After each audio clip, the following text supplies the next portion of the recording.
Good evening, everyone. Welcome to another episode from Pivot in Progress. I'm your host today, Arjun, the founder of Pivot. So, today's topic is something that I would say is a $1 million question for many tech professionals in the market today, which is a reset of sorts in the market that's happening for many tech folks who are realizing that they can't just assume to stay within the same field doing the same kind of work that they have done previously, right? So the question that most people are asking themselves is, should they align themselves with a job in startups, especially the ones that are developing AI products? Should they focus more on what they typically used to focus on earlier, which is large tech companies, typically known as MAANG companies, which are your Meta, Amazon, Apple, Netflix, Googles of the world? Or they should be looking at the current boom that's happening in the GCC and IT services space and targeting a role over there because there's an unprecedented amount of companies from US, Europe, and other Western nations that are coming into India, setting up their first office in India, and probably going to experience a lot of growth in the coming years. So, to talk more about this, we have two incredible tech professionals. We have Dr. Usha Jagannathan and Mr. Sharang Gaikwad. They are already here backstage with me. I'll bring them on to the stage now. Hi, Usha. I believe we have Sharang as well. Give me 1 second. You hear me? Yes. All right, great. Yes. So I think we have both Sharang and Usha here. Welcome both. Thank you so much for making time for this. How are you doing? Good, good. And how about you? All good. Sharang, I hope you can hear us fine. I can hear you. Can you hear me okay? Yeah, Yeah, yes, yes. we can. Okay. We can. Good Okay, to be great. here. So what we can do is just do a quick round of intros before we dive into the topic. I can go first. So, for those of you who don't know me, I'm Arjun. As I said, I'm the founder of Pivot. And at Pivot, what we do is help people make smooth and successful career transitions. So, anytime a person is thinking about changing their role, but more importantly, sometimes thinking about an inflection point in their career, going from one domain or industry to another, or changing their country, their level in the organization, sometimes returning to work after a bit of a gap. So these are all the different inflection points where we specialize, and in each case, we help people land their target role. I've worked for over 14 years now, half of it in US, half of it in India, and currently, as I said, building Pivot, which works with folks in over 5 countries. And we'll discuss more about what we do and how we help people throughout the course of this conversation. But with that, I would like to turn it over to our speakers today. So, Usha, we can perhaps start with you. If you can just go Sure, ahead and sure. share a bit about yourself and what you do today exactly, that would be great for our audience. Wonderful. Yeah, yeah. Thank you for inviting us and great to be here. It's early in the morning and for some it is late in the night. So thank you all for joining.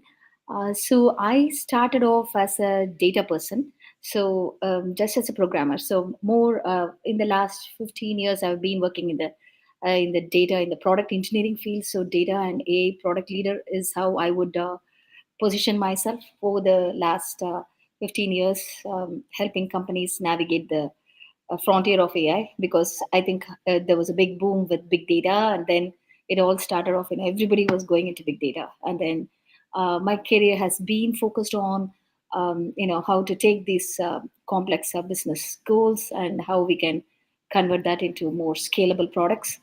But my strong emphasis was how we can build with purpose and how we can build the products or the services responsibly.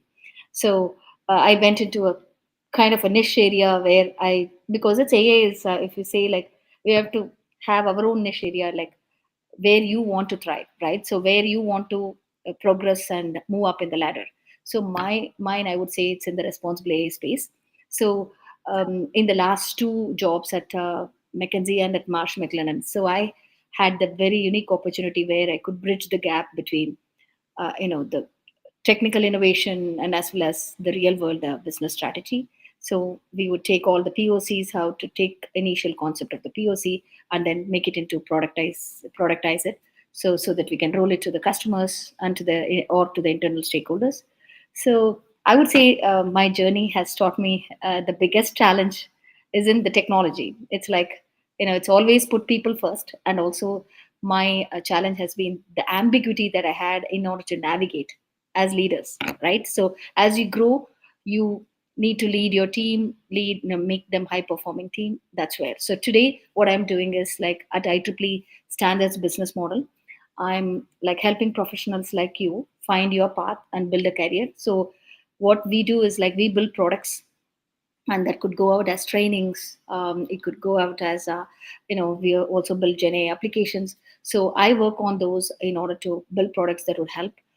So people who all come to the IEEE as a user, IEEE users, they all use our products. So it's a rapidly changing landscape. So I'm very happy to be here to help and see, like, which environment that you would like to take and you would like to truly thrive in that. So it's a more than a 30-minute elevator pitch, but I will hand it over to my fellow speaker, Sharang. Go ahead, Sharang.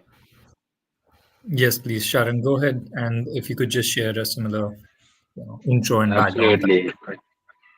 Thank you. That was a great introduction. So, I drive GCC enterprise sales as part of Capgemini. I got introduced to this topic back in 2021 when GCCs were not a big focus. But one of our sales VPs was like, this is a big market and it's one of the biggest growing industries in India, and we have to do something about it. And then I looked up that, oh, there are technology centers of large banks like JP Morgan, Barclays, etc. Then consumer product companies like McDonald's, Walmart, etc. They're already in India. That first wave of GCCs has come in. And now, what the world was looking at operational excellence and cost optimization, they're looking at expanding GCCs and looking to insource their technology a lot rather than outsource it. So 2021 onwards, what we've seen is a big boom again in GCCs where your Everest and Gartners of the world are writing about it like never before. Zinov, NASCOM have beefed up their teams because this is an area to focus on. And GCC alone has created about 110,000 jobs in the last 1 year itself, which is FY25. So what I do is connect with GCC leaders and help them understand or help understand what their focus areas or priorities look like, either about it's building an engineering COE or developing a product or scaling any AI team or an engineering team. And we help GCC scale, like right from um, designing policies for them to enabling any large transformation programs from them. So that is what my day looks like. And very happy to be here to talk about how people can find careers in GCCs, what kind of AI roles exist, and how do you get to them, basically. What is the trend that we're seeing in GCCs in terms of the new roles coming up, and how do you go about it? So happy to be here and talk more about it. I hope you were able to hear me well. Yeah, yeah, Yes, yes, we yes, can. Sharang. Yeah, yeah, yeah. We are. Okay, great. So I think, in terms of setting up this, the context for this topic, just want to understand a little more around the three different areas that we are primarily targeting today, right? When it comes to the three different types of opportunities. So there are clear advantages and potential downsides of each of these areas, right? It's not, in my view, a clear black and white that, okay, this opportunity is better than the others. I think it depends on what you're looking for.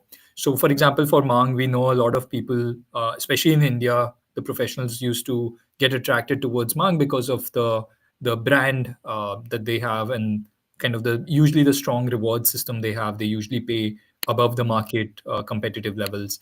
Then you typically want to work at startups because they give you a lot of rapid exposure, learning and development. into building some new cutting edge tools and products, right?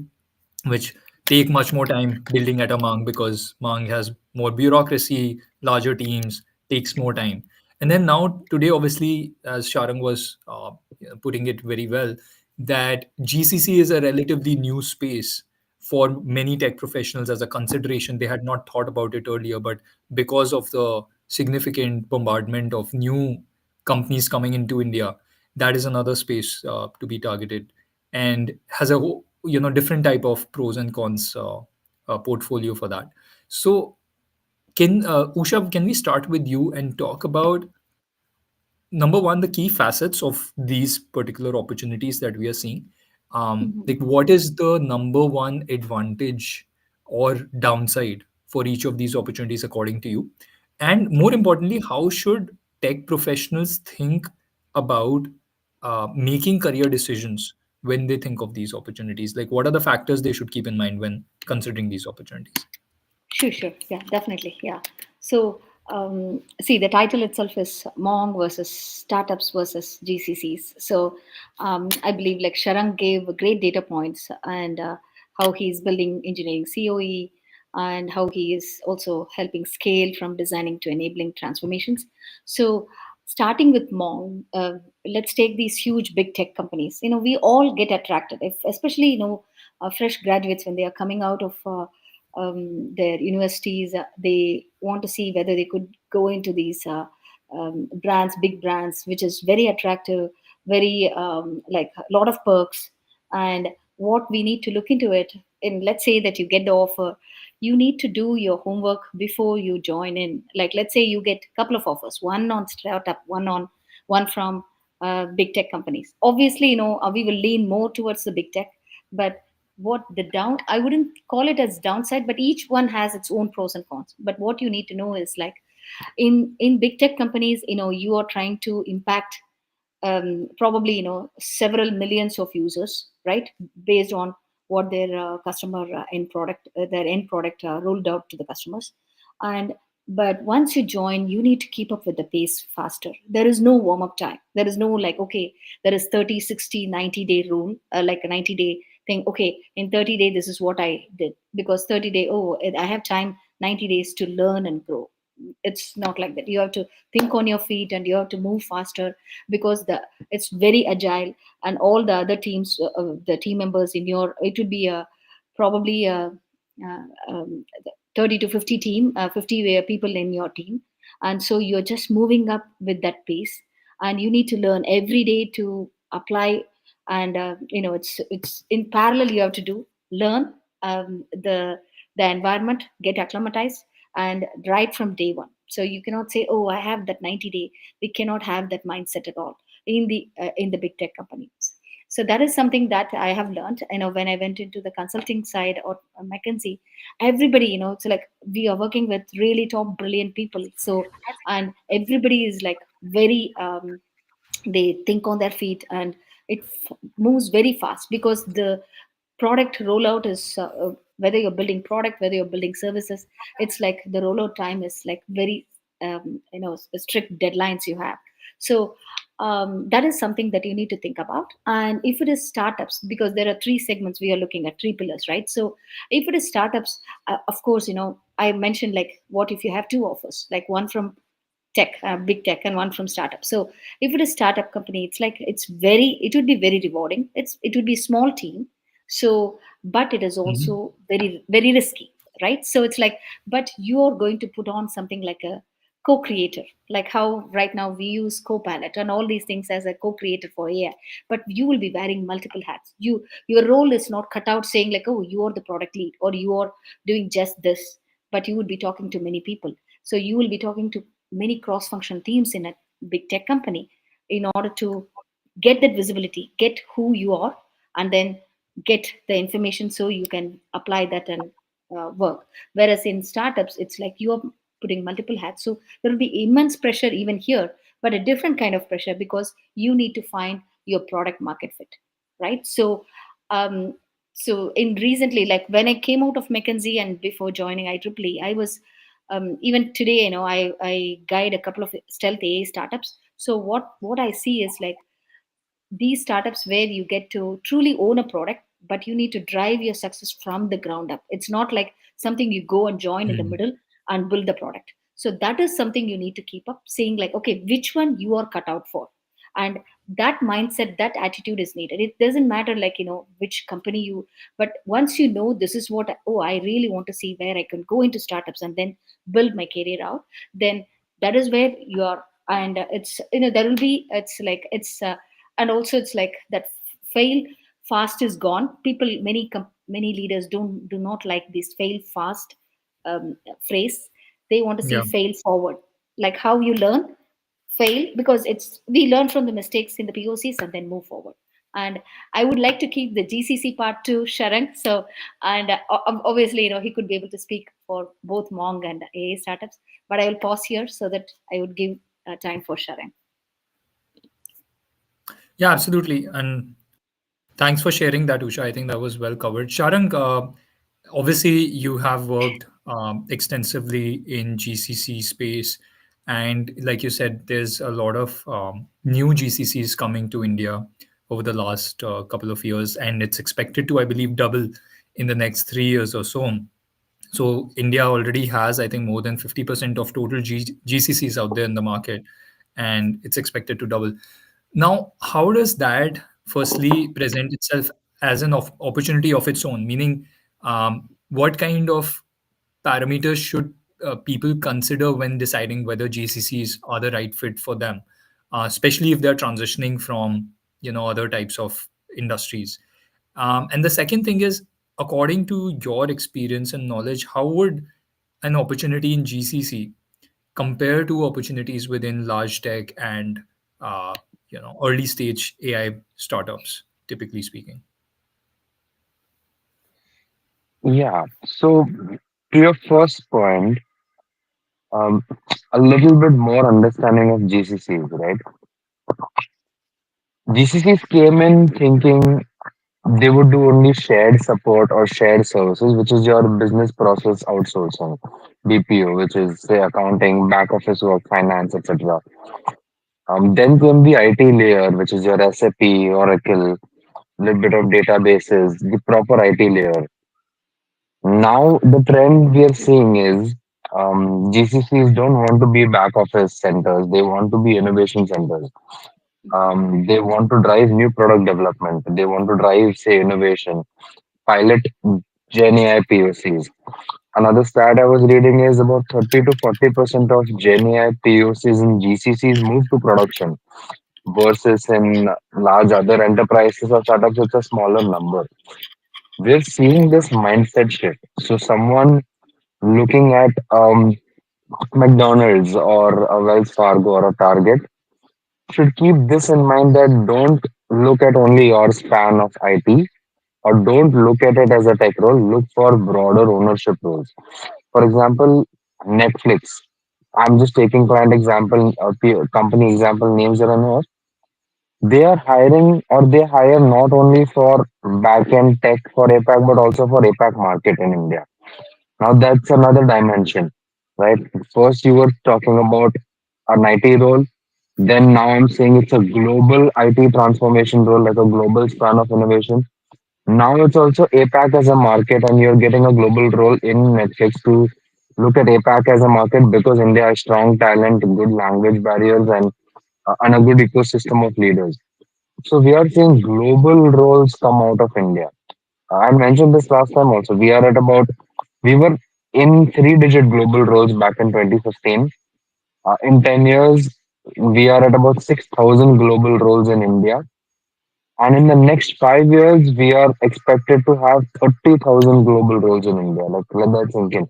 It's a five-time jump in global roles. When I say a global role, it means that, okay, you're just not just managing APAC supply chain, you're managing global supply chain from India. You're having a team of 500 members, and some of them are doing Europe, some of them are managing apps for US. So if you've had a career span doing one area of product, think of GCCs. Like, for example, a lot of people from Flipkart or your other scale tech companies of the world have moved to GCCs with enterprise level global span. Like to launch a digital product to their customers and having an enterprise plan. So many opportunities exist. Um, Companies are also now looking to develop, launch digital products of their own.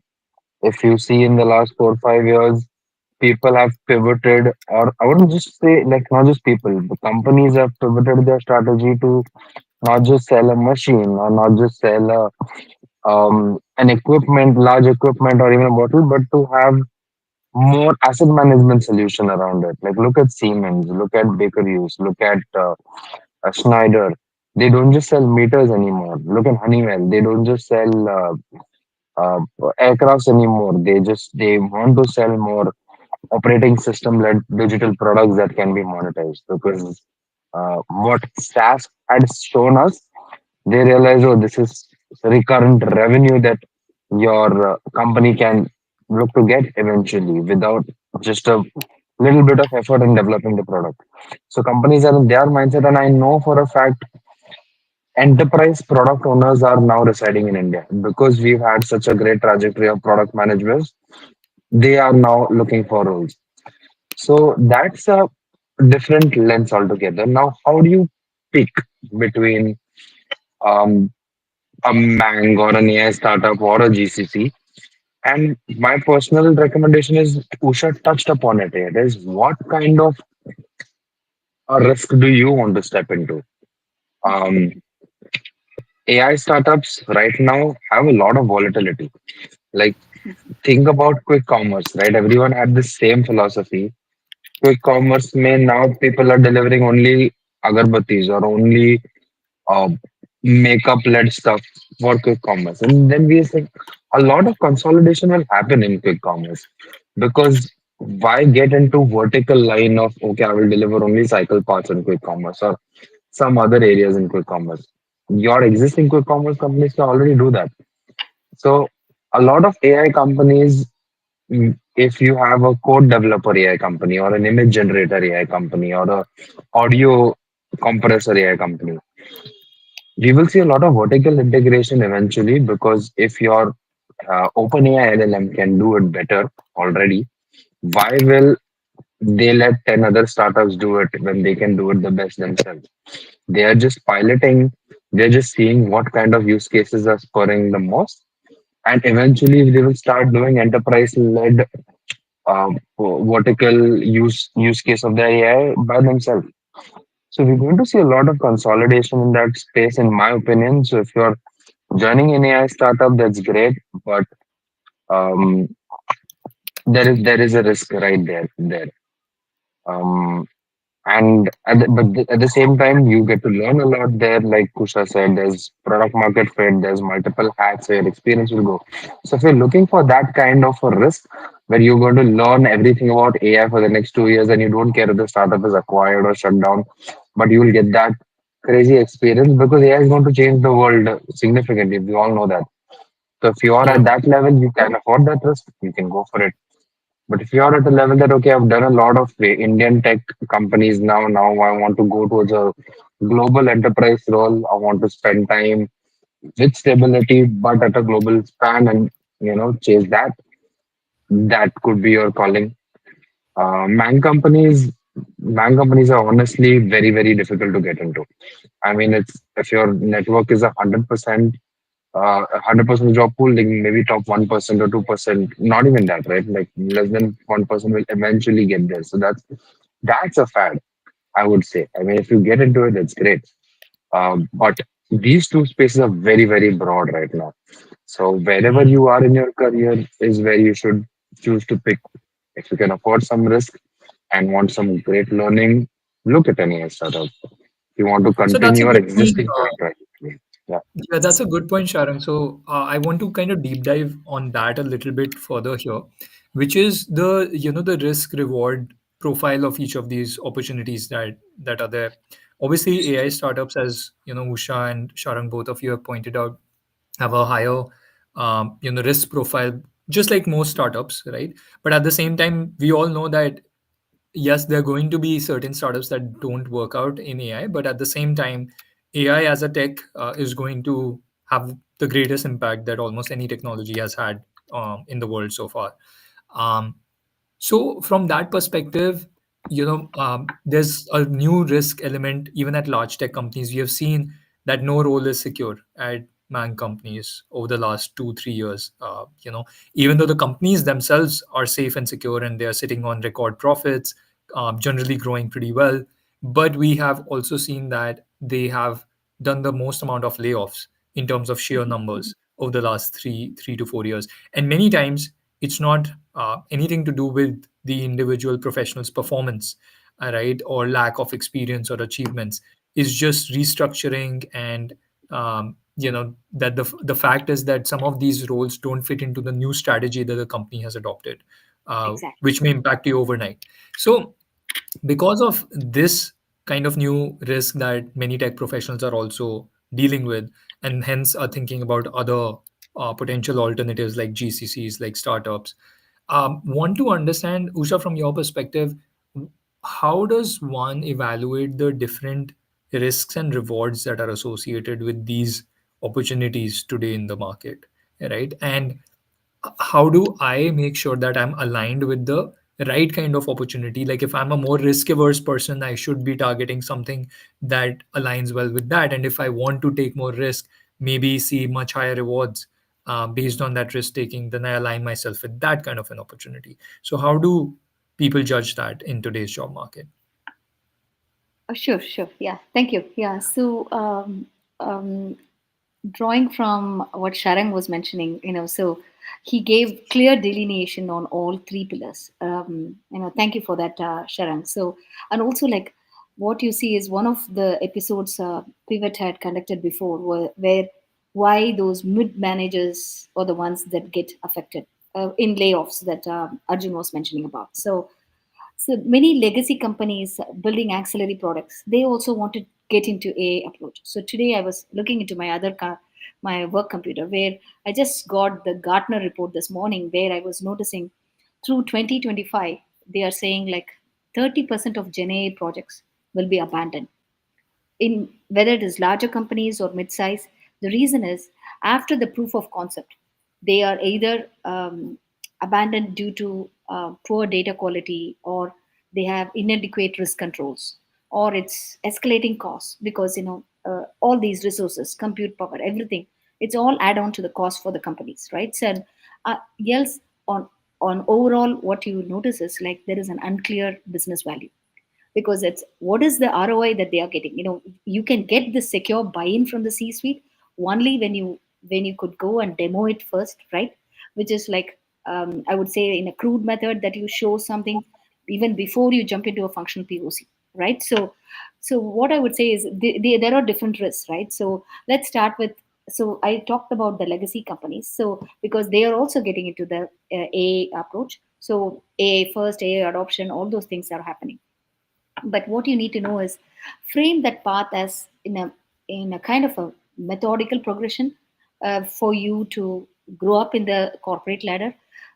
As Sharang was mentioning, the reward is like there is a high risk when it comes to AA startups, right? Because it's like you need to ramp up, you need to learn quicker in the top big tech companies, but it's the same here also. But there is a huge risk because you are not cushioned in a tech company. You will have all these perks, but if you are in the mid level management, you're going from senior software engineer into manager roles.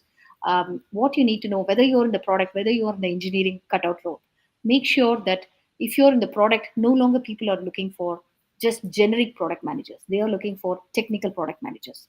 That it doesn't mean that you need to start ramp up your sleeve and start coding. It is you know how to talk the technology aspect of it to the engineering divisions. So because they are the ones you go to and take your business requirements and talk to them what you need, right? So make sure that you have the technology component to it and you keep upskilling. Else we are kind of at a defeated purpose, because we won't be able to not only get promotion or move up in the ladder, but also we would be the chopping in the chopping block if we don't know how to utilize what the company is going for. So if you notice, like I think a few months back, Shopify, what they did was like, okay, they started cutting out the meetings only. It's if it is productive, you go to those meetings.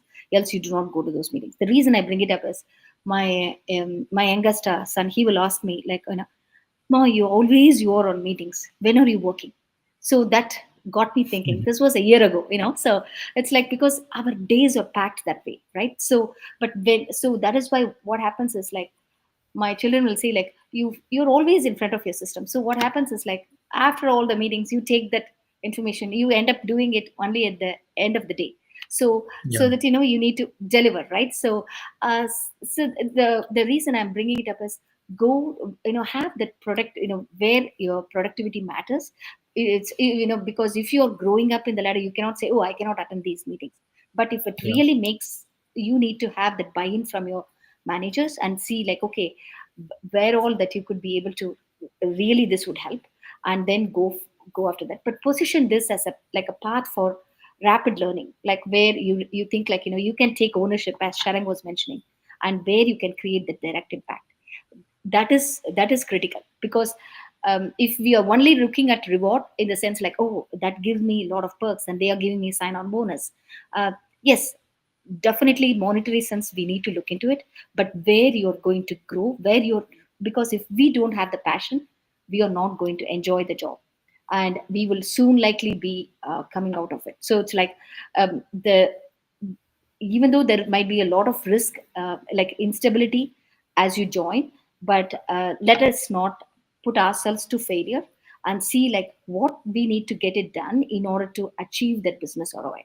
And I've also Mhm. mentioned when I mentor many people that I've told like, I have made the mistake. If don't get into the innovation completely, always make sure go to do innovation, because that is the cream where you where or you tinker and then build the product. But make sure that it is tied to a product, because unless you Right. are delivering some ROI, because else at the end of the day, as Arjun was mentioning, whether it is a strategic direction, whether they are saying restructuring, whether they say, they won't say budget cuts, whatever it is, the companies when they lay off, they look for which team doesn't generate ROI. Those are the teams that get chopped off. Like they'll say like, oh, let go, or they'll say, oh, you can go and apply to a different role in the same company, but we will give you a Right. certain time to move forward. So be careful in what you choose, and make sure that, careful in the sense like, be thoughtful and be strategic. Always think strategic and tactful, in order to how you are going to position your skill set and apply that, so that you could be able to learn and grow, and Yeah. have a fast pace. That's what I would think. Always tied to a product that will generate ROI, never tied to just the innovation part. Then Understood. yeah, Yeah, that no, is very, something that I very feel. interesting point, I think, Usha, to ensure that you're not becoming too strategic, almost at the risk of making yourself redundant, because companies are looking for people who are also very focused on execution and actually uh, Correct. bringing in very hard ROI, because strategy can sometimes be done by very few people. Doesn't need a whole lot of huge departments to run the strategy divisions. But I think the innovation and strategy is critical, and you need to have exposure there. But at the same time, you're saying like, ensure that you're working on the things that deliver greatest ROI for your company. Sharang, I wanted to ask you a question we often get, right, when people are considering GCC as an opportunity and they haven't worked in one before, especially. There's this almost this stigma that GCC is kind of like, the dark sheep of the tech world. IT services, GCCs, they're considered the dark sheep because uh, they have probably lesser premiums in terms of earning opportunities, overall growth, development, learning. I don't know how much of that is true or not, but there is definitely a stigma that compared to AI startups, especially the ones that make it, that are successful, and compared to large tech companies, that GCCs are sort of less than these other alternatives. Um, but at the same time, people in India obviously find many roles within GCC's IT services because there's a big boom happening, and they like the stability also overall. Um, can you tell me a bit about your perspective working in that space? Firstly, do you agree with that GCC typically provides perhaps a little more stability, but not as much growth, rewards, etc., compared to the other two alternatives we are talking about? Oh, I think we lost Sharang. Um, Yeah, okay. he's here. Yeah. Yes. Yes, yeah. Probably Yeah, missed the Sharang. last 10 seconds. Um, so Yeah, I I was just heard saying about, that I was just saying, I'll yeah, just quickly repeat. So, what I was just saying is that, firstly, I want to understand if you agree with that sort of statement, that stigma that GCCs are slightly less than startups, less than the MAANG large tech companies in terms of the type of opportunities they provide from a learning, growth, and rewards perspective. That's first question. And then the other, corollary of this question is, um, in what cases would you actually say that GCCs are considered better as an opportunity versus? I think we are experiencing some tech issues today with Sharang, especially. Um, let's see if he's back. We'll wait for a second and then we'll move forward with other topics in case he's not able to join. Okay.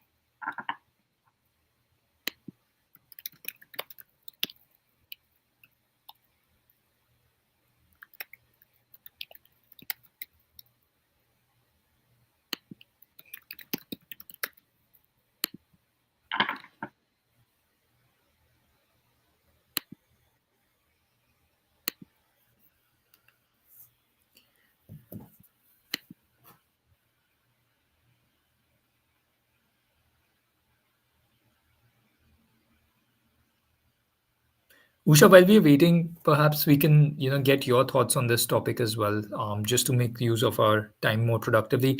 I don't know how much exposure you have had working with, services oriented or GCC kind of setups. Hmm. But there is this notion that at least I have come across and our company has come across many times. Any thoughts on this? Sure, sure. Yeah, I was looking into also one of the questions on the link from the LinkedIn user. So, like, so related to that, what's the trade-off with the AI startup and a consulting oriented role? So,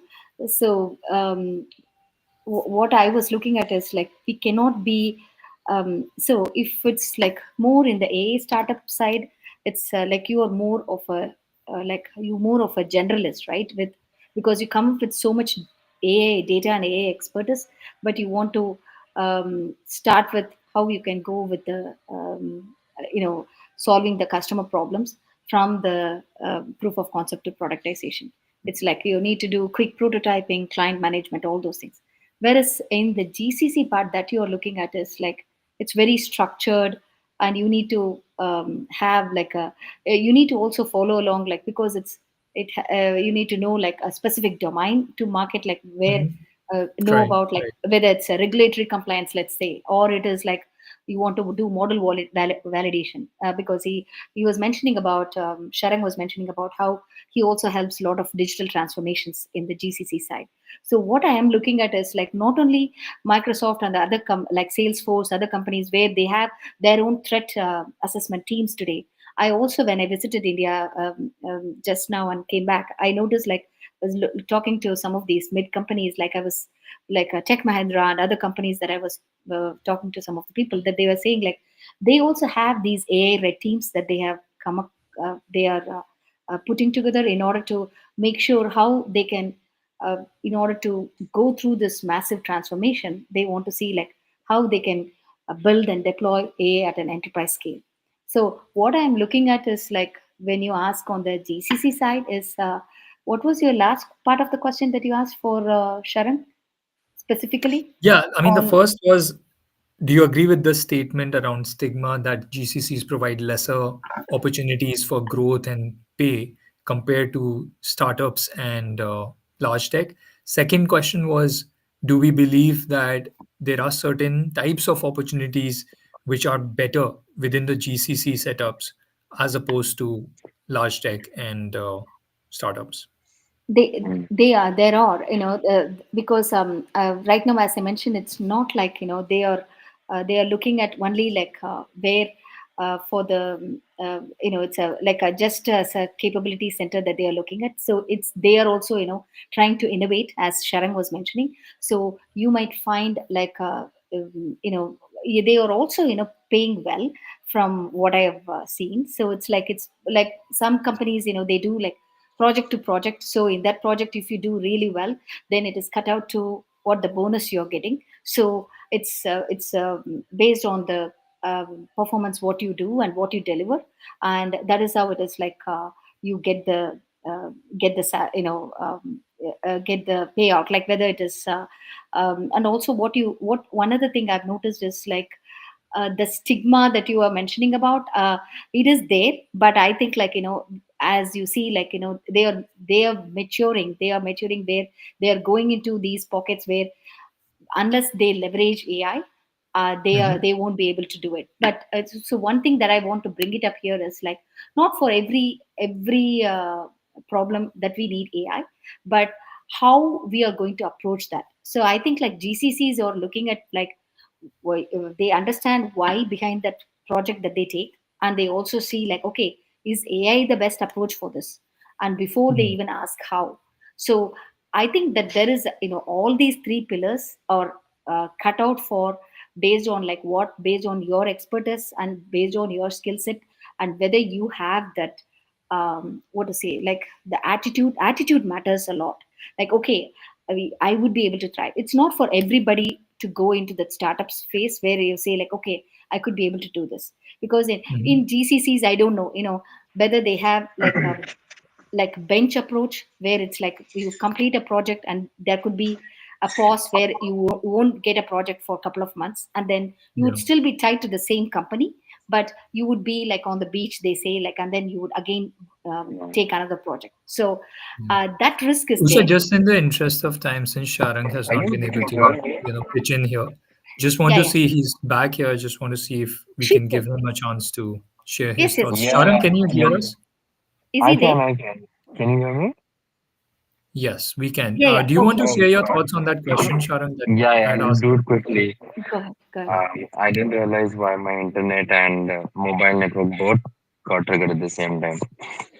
But your first point, GCCs, look at volume.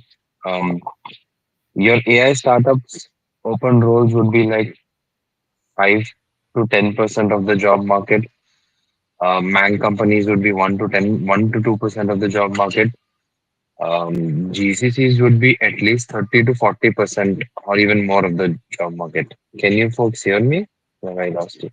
Yeah, it's, yeah, great. Yes. Yeah. Right? So, when you join a GCC, you are bound to get paid higher than an IT service company. Um, but when you're in a GCC, two things you should keep in mind. One is how closely integrated are you with your parent headquarters? Because the decision making is still going to be there.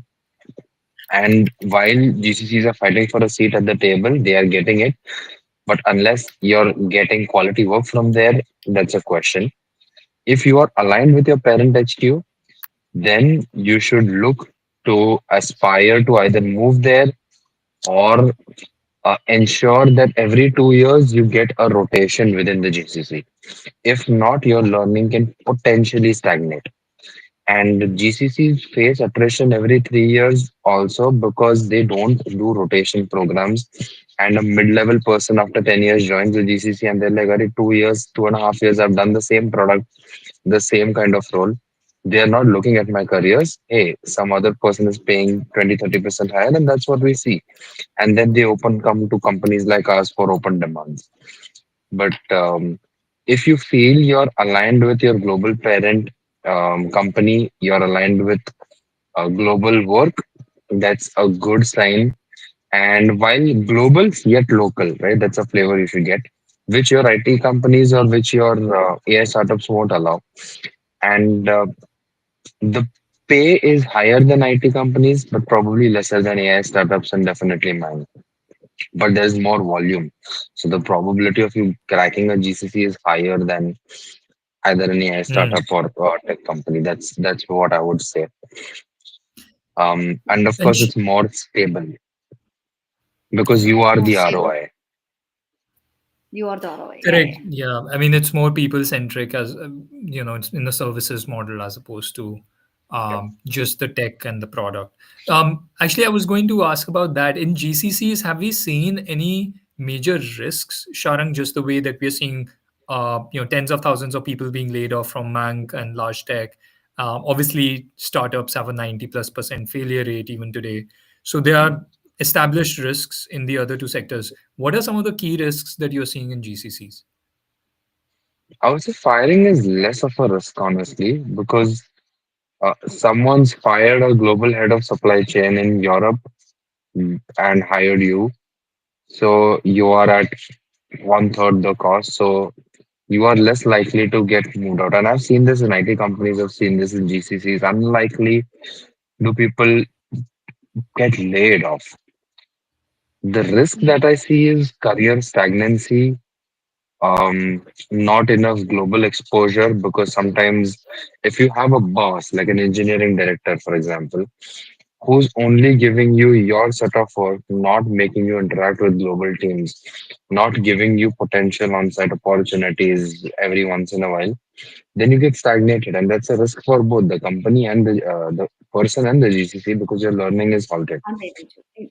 Mm.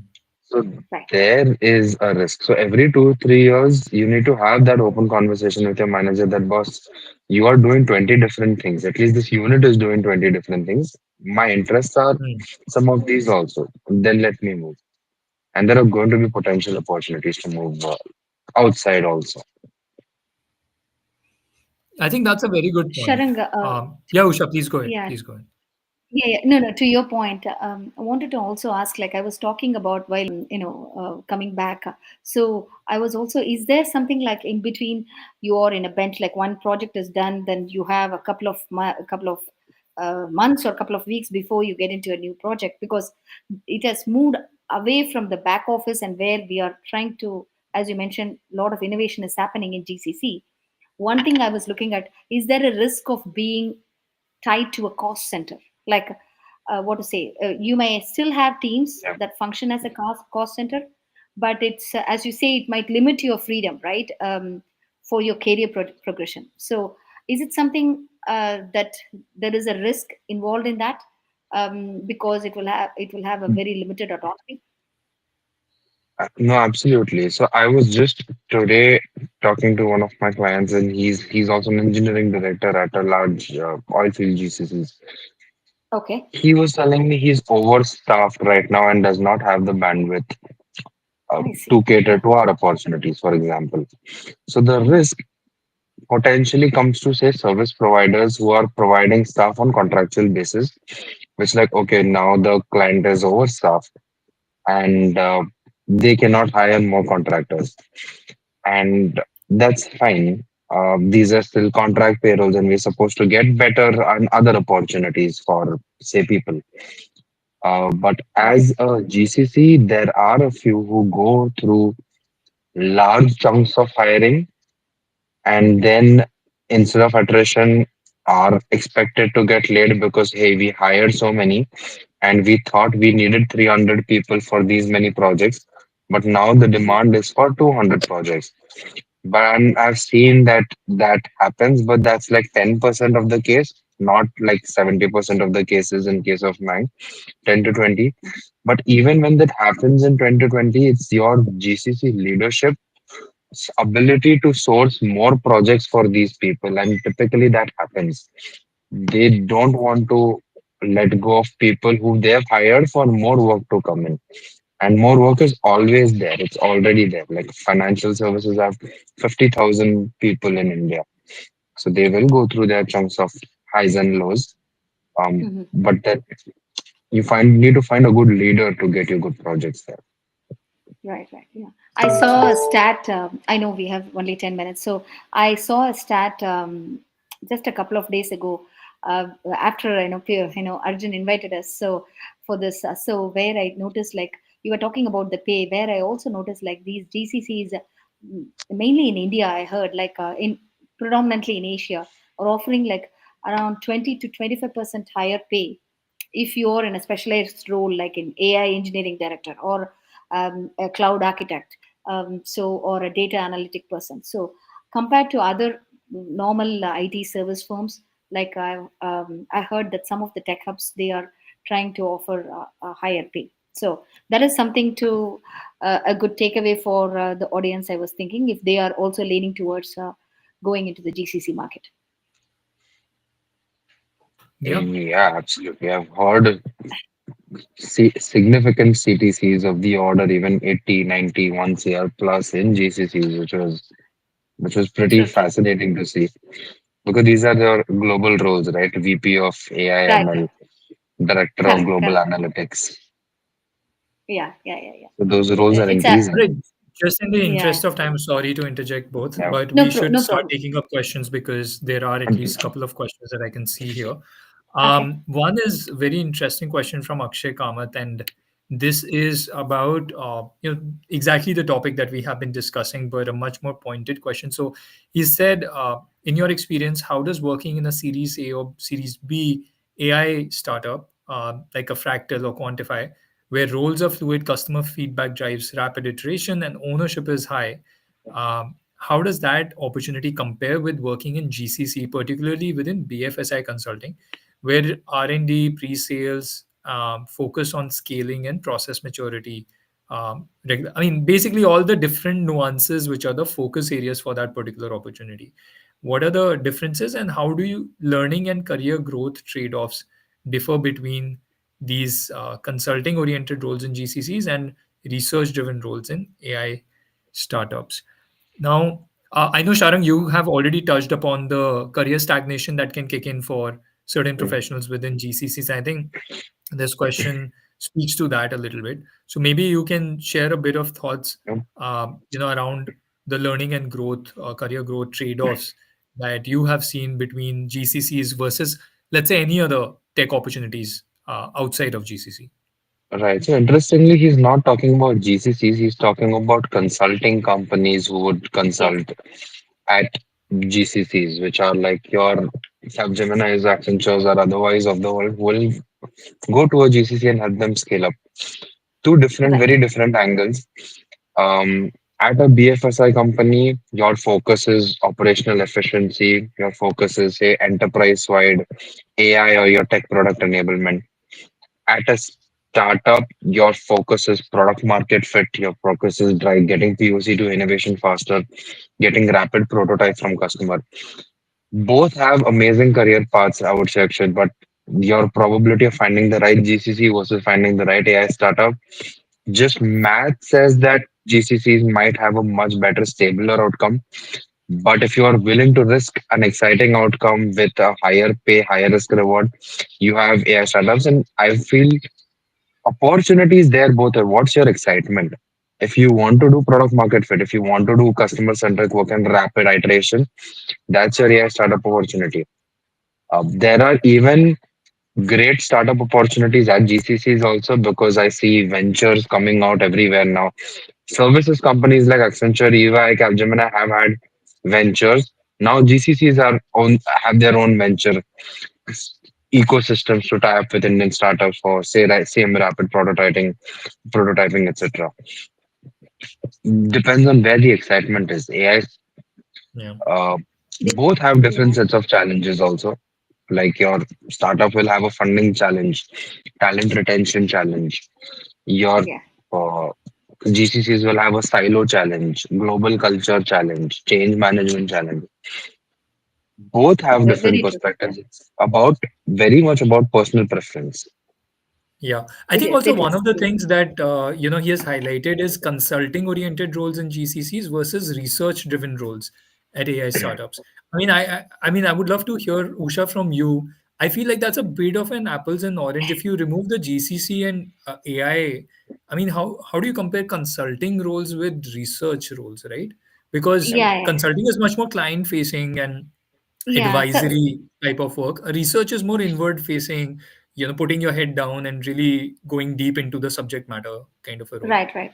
See, in the consulting role, it's like, it's more strategic. You have to think always in strategic, whether you are in your junior colleague or in a senior level position. So because you are trying to own one process or part of a solution that supports the entire corporation, right? Entire enterprise, not just you're tied to one product itself. So it's whereas in a research type role where it's like your whether it is market intelligence or you're trying to research in order to look for a product fit, whether your startup company, what the product you're building, it has the market fit. So there is a high risk of volatility. So what I would say is like, you try to, there won't be one researcher, as many, even the founder of the startup would also be co-creating along with you. So you are, it's not like it's a planned saying, it's a steady growth where you will say like, okay, my trajectory for the my career is very predictable in a startup. Because if you're in a research, you learn, you what to say, you get your hands dirty and you work, but there is, you're not like, your title is not like very defined. You will say that, oh, I am an AI researcher at this startup, but you would carry so much experience from that. And then let's say you're going into consulting or going into GCC, where you would also be helping the consulting company. Then there your title would be more cut out, where you would know like, okay, these experience would help in order to go. So that's why, if you have the age, if you have the time on hand, if you want to explore and you want to get your hands dirty, definitely explore the startup path. And then it's like, as Sharang was mentioning, it's personal preference and what you're cut out for based on your skill set, and then move into the consulting. Because in every uh, place, it's the grit, resilience, and how you are able to project yourself, how you are able to present yourself. And knowledge Hmm. sharing is the key. If you keep doing, okay, this is what my manager said and I will do it. And if the manager or the whoever your leader is not meeting you once in, at least once a month, and then your visibility is kind of stagnates. It's, you need to show Yeah. like who you are. So spread the knowledge, what you have built, what the product, even if it is a small module, small component you have built, expand that knowledge and share who you are. So that way, people know, oh, I will come to Akshay, I will come to Sharan, so I know what his subject matter expertise is. So that is how Yeah. you learn and grow. Understood. I think we've covered the question extensively, and both sides, the GCC as well as the AI startup. So I think what would help understand the answer for the next question would be from Sharang probably, because Saurabh's question is, how are recruiters Okay. approaching hiring for GCCs? Um, Very So, simple but pointed question. Go yeah, ahead, Sharang. absolutely. So, two kinds of hiring happen. One is mass scale hiring when there is like a global mandate that, hey, we're going to let go of 500 roles and we're going to come back to and scale up our GCC with these roles. In those cases, they open up a recruitment drive.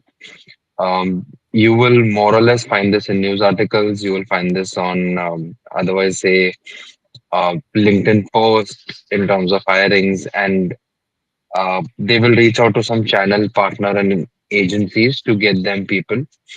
That is one level. Second level is your individual role based hiring, which is your AIM and engineer or AI ops director or some analytics teams, etc. Those are very similar channels, which are your LinkedIn and the company career websites.